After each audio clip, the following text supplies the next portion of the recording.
दोस्तों ओम नमः शिवाय। दोस्तों अपना राशिफल देखने के लिए इस चैनल को सब्सक्राइब करें और नोटिफिकेशन की बेल को दबा करके सेलेक्ट ऑल कर लें। धनु राशि वालों हो जाओ तैयार, क्योंकि अगले 7 दिन भगवान शिव की कृपा दृष्टि आप पर बनी होगी। क्योंकि हम बात कर रहे हैं 1 जुलाई से 7 जुलाई 2023 के साप्ताहिक राशिफल के बारे में। इन 7 दिनों में बनने वाले महत्वपूर्ण योग और नक्षत्र आपके जीवन को किस तरह से प्रभावित करेंगे, इन 7 दिनों में कौन ग्रह कहां स्थित होगा और आपकी राशि पर क्या प्रभाव डालेगा, जानेंगे सभी बातों के बारे में। सप्ताह की शुरुआत में यानी 1 जुलाई को शनि प्रदोष व्रत होगा, जो कि भगवान शिव का प्रिय दिन है। और ऐसे में इस दिन पूजा करने से शनि भी प्रसन्न होते हैं, यानी शनि के भी शुभ प्रभावों में मजबूती आती है, बढ़ोतरी होती है। और इसी दिन यानी 1 जुलाई को सप्ताह की शुरुआत में मंगल देव कर्क राशि से निकलकर सिंह राशि में गोचर कर जाएंगे और आपके नवम भाव में विराजमान होंगे, जो कि भाग्य का भाव है। तो मंगल की यहां मजबूती आपको देखने को मिलेगी। 3 जुलाई को गुरु पूर्णिमा होगी और 4 जुलाई को सावन की शुरुआत होगी। इस दिन त्रिपुष्कर योग का भी निर्माण होगा, तो समय बेहद खास होगा। और वैसे भी भगवान शिव के हाथों अगले 5 महीने सृष्टि की कमान होगी। तो ऐसे में भगवान शिव की कृपा पाने के लिए कमेंट बॉक्स में ओम नमः शिवाय जरूर लिखें। 5 जुलाई को गज केसरी योग का निर्माण होगा और 6 जुलाई को संकष्टी चतुर्थी होगी, जो कि भगवान गणेश को समर्पित होती है। और भगवान गणेश को विघ्नहर्ता कहा जाता है, यानी ये जातक के विघ्न परेशानियों को दूर करते हैं, सुख समृद्धि में बढ़ोतरी देते हैं। और सप्ताह के अंतिम दिन यानी 7 जुलाई को शुक्रदेव कर्क राशि से निकलकर सिंह राशि में गोचर कर जाएंगे, आपके नवम भाव में सक्रिय अवस्था में होंगे। यानी सप्ताह के अंत में शुक्र और मंगल की युति आपके भाग्य भाव में होगी। तो ऐसे में भाग्य का पूरा पूरा साथ आपको मिलेगा। 1 जुलाई को रात 1:52 पर मंगल देव सिंह राशि में गोचर कर जाएंगे। मंगल को योद्धा और सेना नायक का दर्जा प्राप्त है और ये साहस, पराक्रम और ऊर्जा के कारक हैं। यह एक उग्र ग्रह है जो सिद्धांतों और प्रशासन से जुड़े कार्यों का प्रतिनिधित्व करते हैं। और धनु राशि के लोगों के लिए आपके 12वें और 5वें भाव के स्वामी मंगल देव हैं। तो ऐसे में मंगल का यह गोचर नौकरी करने वाले लोगों के लिए काफी शानदार साबित होगा, क्योंकि इस दौरान पदोन्नति और तरक्की के योग बनेंगे और अन्य लाभ भी प्राप्त होने की संभावना रहेगी। साथ ही विदेश से भी नौकरी का कोई ऑफर आपको मिलेगा। इस दौरान आपको काफी अच्छा मुनाफा देखने को मिलेगा। व्यापार में भी कुछ ऐसे पल देखने को मिलेंगे जो आपके बिजनेस के लिए ज्यादा शानदार होंगे, अच्छा फलदायी साबित होंगे।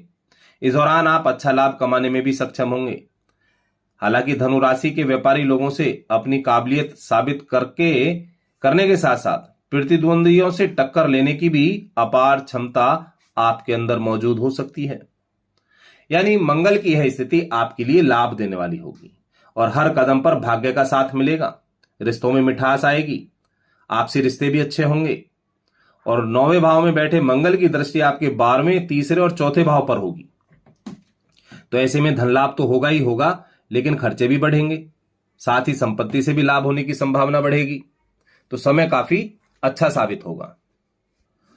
और सप्ताह के अंत में यानी 7 जुलाई को सुबह 3:59 पर शुक्रदेव सिंह राशि में गोचर कर जाएंगे, यानी आपके भाग्य भाव में सक्रिय अवस्था में होंगे। और यहां प्रेम और सुख के कारक ग्रह कहे जाने वाले शुक्रदेव आपके जीवन में मिठास खोलने का कार्य करेंगे।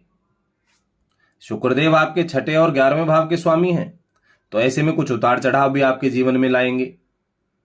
इस दौरान आपके अंदर अहंकार पैदा हो सकता है, जिससे पारिवारिक रिश्तों में कुछ खटास आने की संभावना रहेगी। तो ऐसे में थोड़ा शांत रहें और धैर्य रखें। किसी भी कार्य को जल्दबाजी में ना करें, जल्दबाजी में कोई निर्णय ना लें। इस दौरान धार्मिक और आध्यात्मिक गतिविधियों में जुड़ने का आपके लिए समय काफी अच्छा होगा। आपको इसमें सफलता भी मिलेगी इस दौरान समाज में मान सम्मान भी बढ़ेगा और विभिन्न स्रोतों से धन लाभ के योग बनेंगे। जीवन साथी के साथ यात्रा पर जाने के योग बनेंगे जो आपके रिश्तों में मधुरता लाएगी और यह समय व्यवसाय को फलने फूलने का मौका देगी। विद्यार्थियों को भी सफलता प्राप्त होगी। सरकार की नीतियों से लाभ की प्राप्ति होगी। इस दौरान कुछ नया सीखने का भी मौका मिलेगा। कुल मिलाकर शुक्रदेव की स्थिति आपके लिए काफी सकारात्मक साबित होगी। और यहां बुध देव आपके सप्तम भाव में विराजमान है, तो ऐसे में साझेदारी में काम कर रहे लोगों को लाभ के अच्छे अवसर प्राप्त होंगे। जीवन साथी का भी सहयोग मिलेगा। आपकी राशि के स्वामी गुरु बृहस्पति आपके पंचम भाव में विराजमान है और गुरु को ज्ञान और धन का कारक ग्रह माना जाता है, तो ऐसे में आपके ज्ञान में वृद्धि होगी। छात्रों के लिए समय अनुकूल होगा। इस दौरान आप अपने लक्ष्य के प्रति केंद्रित नजर आएंगे और प्रेम संबंध मजबूत होगा। आपसे रिश्ते अच्छे होंगे। संतान की ओर से कोई सुखद समाचार प्राप्त होगा और ऐसा माना जाता है कि गुरु की दृष्टि जिस भाव पर होती है वहां अमृत के समान फल की प्राप्ति होती है। यहां गुरु की दृष्टि आपके लाभ भाव पर है, एकादश भाव पर, तो ऐसे में आय के अच्छे अवसर आपको मिलेंगे। एक से अधिक माध्यमों से लाभ प्राप्त होगा। मित्रों का भी सहयोग मिलेगा, तो गुरु की कृपा दृष्टि आप पर बनी होगी। कर्मफलदाता शनिदेव आपके तृतीय भाव में वक्री अवस्था में है, तो शनि यहां आपसे कठिन परिश्रम करवाएंगे। काम का बोझ ज्यादा होगा। आपको अच्छे परिणाम प्राप्त होंगे, लेकिन परिणामों में कुछ देरी हो सकती है, इसलिए धैर्य रखें, जल्दबाजी ना करें। शनिदेव कर्म फलदाता ग्रह हैं जो व्यक्ति को उसके कर्मों के अनुसार फल देते हैं, तो ऐसे में प्रयास करते रहें, परिश्रम करते रहें। शनि की कृपा से आपको अच्छे परिणाम प्राप्त होंगे। केतु आपके लाभ भाव में है, तो केतु भी यहां अचानक से लाभ देंगे, आपको अध्यात्म की ओर ले जाएंगे। धर्म कर्म के कार्यों में आपकी सहभागिता होगी। और बात करें चंद्रमा की स्थिति के बारे में, तो यहां चंद्रमा आपके 12वें भाव में गोचर करते हुए लग्न, द्वितीय और तृतीय भाव तक गोचर करेंगे। तो जब चंद्रमा आपके 12वें भाव में होगा तो आपके स्वास्थ्य को प्रभावित करेगा। साथ ही आपके शत्रु भी सक्रिय होंगे। हार्ड वर्क करना पड़ेगा, तो ऐसे में स्वास्थ्य के प्रति थोड़ा सा सावधान रहना होगा। जब चंद्रमा आपके लग्न भाव में होगा तो आपका स्वभाव काफी प्रभावशाली होगा। आपका व्यक्तित्व अच्छा होगा, नेतृत्व करने की क्षमता अच्छी होगी और जीवन साथी के माध्यम से धन लाभ प्राप्त होगा। जब चंद्रमा आपके द्वितीय भाव में होगा तो त्रिपुष्कर योग बनेगा, तो ऐसे में किए गए कार्यों का 3 गुना लाभ प्राप्त होगा और जीवन में 3 बार करने का मौका मिलेगा। समय काफी अनुकूल होगा। धन धान्य में वृद्धि होगी। पारिवारिक रिश्ते अच्छे होंगे। वाणी मधुरता वाली होगी और कुछ बड़े परिवर्तन देखने को मिलेंगे। जब चंद्रमा आपके तृतीय भाव में होगा तो भाई बहनों का, परिवार का पूरा सपोर्ट मिलेगा। आपके साहस और पराक्रम में वृद्धि होगी और भाग्य का पूरा साथ मिलेगा। धर्म कर्म के कार्यों में रुचि होगी। पिता का, गुरुजनों का आशीर्वाद प्राप्त होगा और इस सप्ताह में सावन की शुरुआत होगी, जो कि भगवान शिव का प्रिय महीना है। और वर्तमान में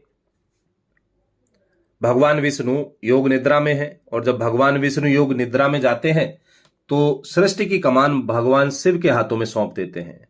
तो अब अगले 5 महीने भगवान शिव के हाथों में कमान होगी, तो ऐसे में भगवान शिव की कृपा दृष्टि आप पर बनी होगी और आपके सभी कार्य समय पर पूर्ण होंगे, अच्छा फलदायी होंगे। तो दोस्तों, ऐसी जानकारी लेने के लिए हमारे